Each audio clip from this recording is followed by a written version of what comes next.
All right, we're here today with professional media buyers who only buy on social media, which is pretty exciting. We're going to talk about best practices for brands looking to do paid social media advertising. And I think when you start out in this sort of topic, you have to start out with who are you trying to reach, right?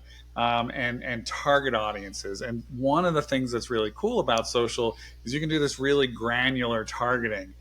Can you, one of you, give me an example for a client you did that we really got into some interesting, good targeting?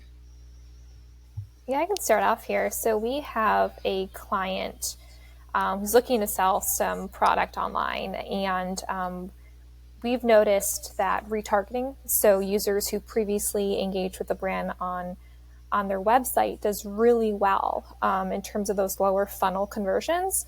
However, we are finding with the meta algorithm that actually it's kind of changing. So retargeting works well, but also considering broad targeting. I know in Meta, there's this thing called the learning phase. Basically, the algorithm is trying to find the best opportunity for your ads. Performance is less stable, costs are high. And when you have more of a broad target that you're focusing on, you're not in that learning phase as long as if you had a smaller audience. But we have seen success with not only retargeting, but also some broad targeting. So it really just really depends on your client and your audience that you're looking to reach. Is the perception of the value of this super narrow targeting starting to change, Missy? I think it is. I think the algorithm is getting, like Victoria said, even stronger. It just really depends on the channel too. That works for Meta, and that's changed over the course of how it works. But that's not true with other platforms. I would compare it to like Snapchat, where I think one of the hidden gems about Snapchat is its ability to have that third-party targeting in it. Um, Buyer behavior that you can't get on Meta, just some other types of targeting that I think do work really well and are a little more niche. Nice. And Toya, what platforms are the most popular for clients when they come to you right now for paid? We luckily are diversifying our platforms a lot. We, as an agency, have made that like a focal point. I will say that Meta is like the mob, like we can't get away from them. So they do have really robust, detailed targeting options. But like Missy was saying, for Snapchat, I have a client that we needed to target in market, and they have the capability of doing it there. So again, like Meta has really great detailed targeting that are interest based, but sometimes we need to get a little more granular for like in market, or if we're promoting to drive people to an open requisition for a job opportunity, we have to rely on like a LinkedIn to get those job titles, to get those seniorities, to get those member skills. So it varies. When might you choose like Pinterest or Reddit? I will say that we've kind of moved away a little bit with Twitter based on everything that we are Yeah. have been experiencing. So I've relied on Reddit more this year in 23 to kind of replace Twitter for some of our energy clients in particular. So, and we've seen great efficiencies there. Yeah, I do have to say for another brand, we see efficiencies with Reddit. Also, I feel like they're kind of changing up the space in terms of like new product offerings. I know some channels are kind of behind with offering kind of new products, but they're like always testing like beta. There's betas, there's alphas, so it's great that they're kind of at the forefront in terms of being innovative in the ad space. Yeah, and Reddit's of course in the middle of a civil war over there over the cost of the API and Right. subreddits shutting down, but I think that'll eventually play itself out Yeah. one way or another.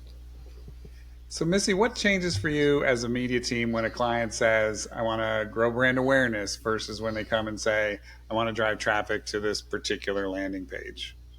Oh, I think your whole mindset shifts between those two as to how you're going to approach it. Like, I'll start with the channels.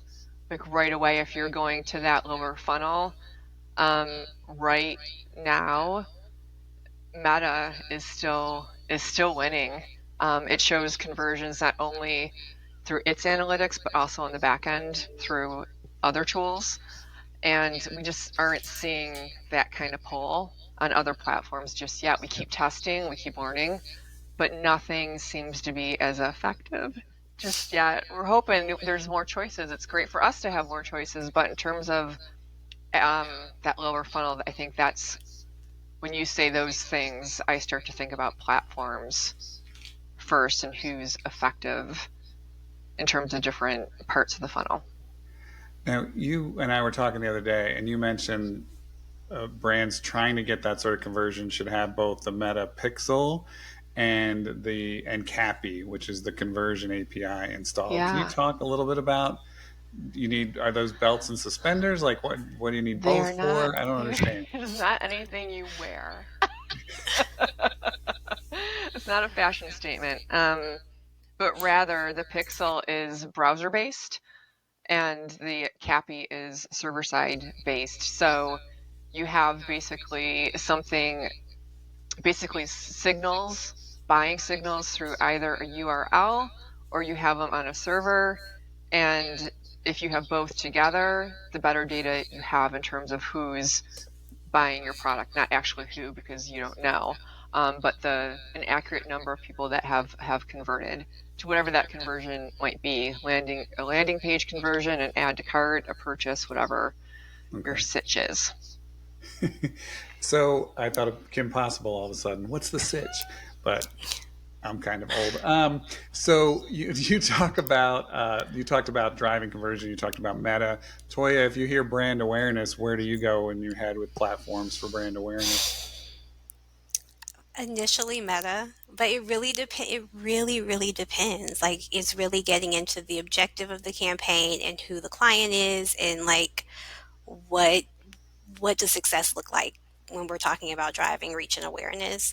So off the top of my head, Meta, but I mean, we run brand awareness and reach opportunities in all spaces, for LinkedIn, for Twitter, for Pinterest. So it's all over the place. It really just depends on the platform and if the audience is there and if it's going to resonate on that Yeah, platform. I think to that point, part of it is contextual.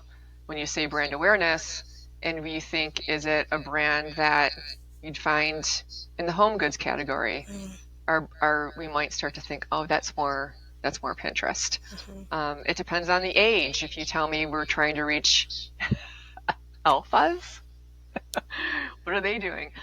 Gen Z, then they're of course going to go to TikTok, and we're not going to think about Facebook because those numbers they plummet when Yeah. you talk about those two generations.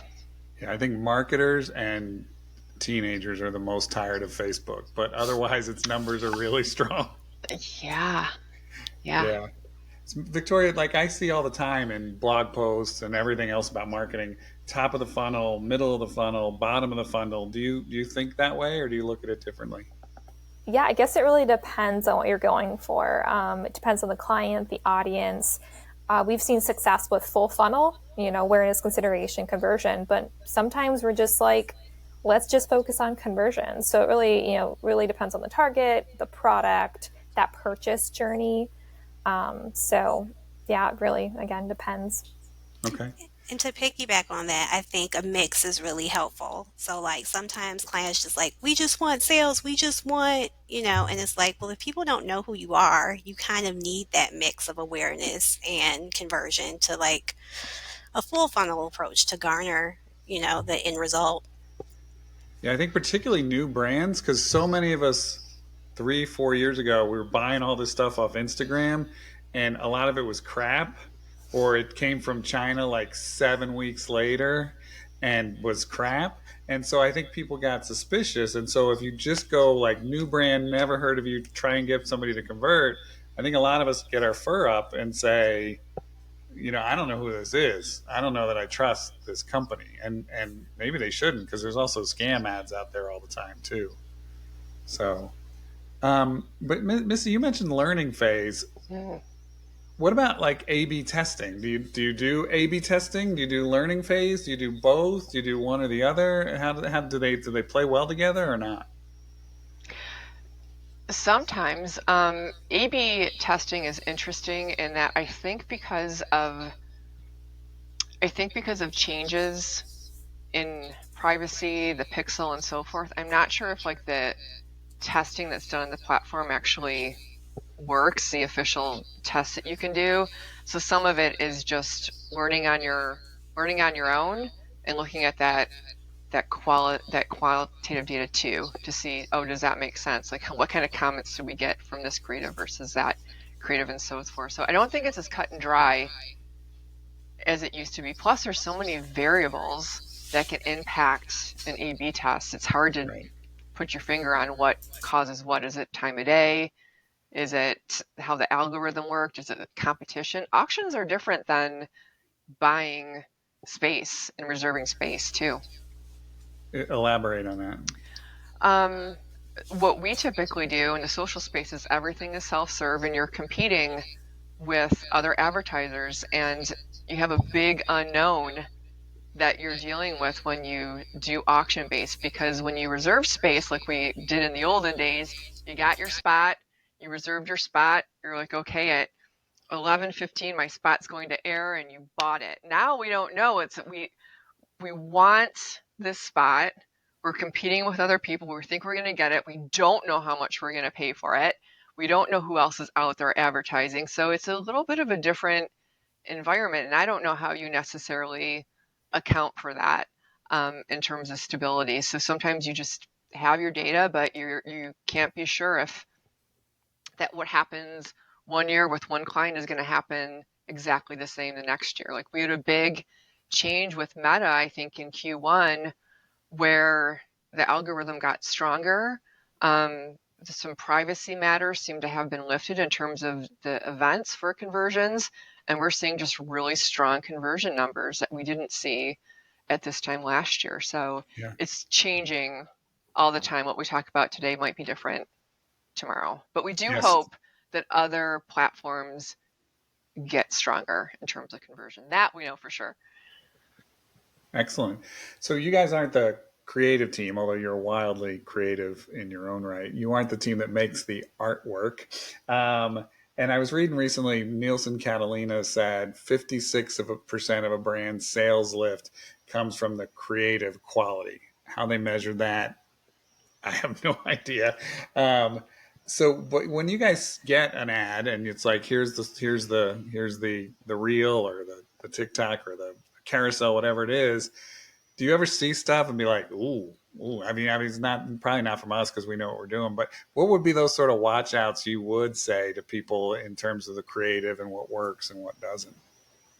Yeah, I think just thinking in terms of phase of the funnel, like, what are you asking that user to do? Like, if you're like asking them to click on a link, but also view a video, that may impact your results of, say, if you were running a traffic campaign. So maybe something like a static or a carousel would do better. So just keeping in mind what your objective is and if that ad format works well with that objective. I've seen a trend though, and I thought about this the other day. I don't know if you tell me, Toya, if you think this is true. It used to be like we did this organish approach, like things needed to look imperfect on social for it to work. And then everything moved to, it's got to be polished. It's got to look nice. We're going to create these high quality videos. Now, I swear it's changed again. And we're back to social looking social, like not perfect again. And that seems to be working. Wholeheartedly agree. Yeah, totally agree. Totally agree. And it's hard sometimes with clients who who provide us creative, because we're the experts. Like, we have a whole team of people that work on creative. But when clients provide us creative, and it's really not social. And so we're working with what we have and reminding them, like, hey, there's placements, there's, newsfeed, there's reels, there's, we want to try to turn on as many placements as possible and have it in as many spaces. But it's really hard when specs aren't provided that accommodate those placement opportunities. So really working with the client, working with the team when we aren't handling it, which is why we should always handle it. It should always be in-house. I do have to say also keep in mind that a lot of people are on mobile device, so making sure that your creative is mobile friendly. Oh, And, yeah. design with the sound turn off, with the branding up front. Just I feel like there are some times even just going through my feed of just it's the video's too long or I don't have time, I don't even know what this video is about. So kind of just being aware that a lot of ads are placed on mobile and just being cognizant when you're developing your creative that's mobile first. Yes, I think also the landing page has to be optimized. I know I was talking to a friend who has an e-commerce company, and he said that people who buy on mobile tend to see the product in the ad, click through, and buy that product. The people on desktop tend to browse. And Mm, so his landing experience for mobile is here's the product, add to cart. makes His sense. landing experience on desktop is here's all these other options as well. And so I think that's a big miss for a lot of And I'm supposed to get a credit card and type in the numbers, even though Apple Pay is a thing. There's a lot of friction people put in purchases that don't need to be there. But one of the things that's takes away friction is at Meta, at least, Facebook offers a boost button for brands to just super easy. What do we need you guys for? And Toya, you're shaking your head. Hit the boost button. I don't need smart people who know what they're doing. I'll just boost. What if I'm that person and I'm hitting the boost button? What am I missing? You're missing ads manager. Is that a good thing or a bad thing? It's both. It's good. It's not as easily laid out. Like you don't just hit a button, so you'd have to learn how to use it. But I think the ability to control so much exists within Ads Manager versus the Boost button. And I Yeah, think like you with pay the more for less, right? Pay a higher CPM for less targeting. Yeah, No targeting. It feels like it's just Yeah. to everybody. lack of targeting. Yeah. And there's also fewer ad objectives, so you're limited to a few. I know there's limitations on the start and end date, and then how much you can actually spend in your boost as well. I think the max is like $1,000 or something. So unfortunately, you don't have all like the options you have in Ads Manager. Yeah, the people who are doing I boost every post with the same amount of money, that just blows my mind. It's just like let's ignore all the data and let's just keep doing stuff because it's easy. But anyway, that's all I have for you guys. Thank you so much for taking the time, Toya, Victoria, and Missy. I appreciate it. Thank you. That was Thank fun. you. Thank you.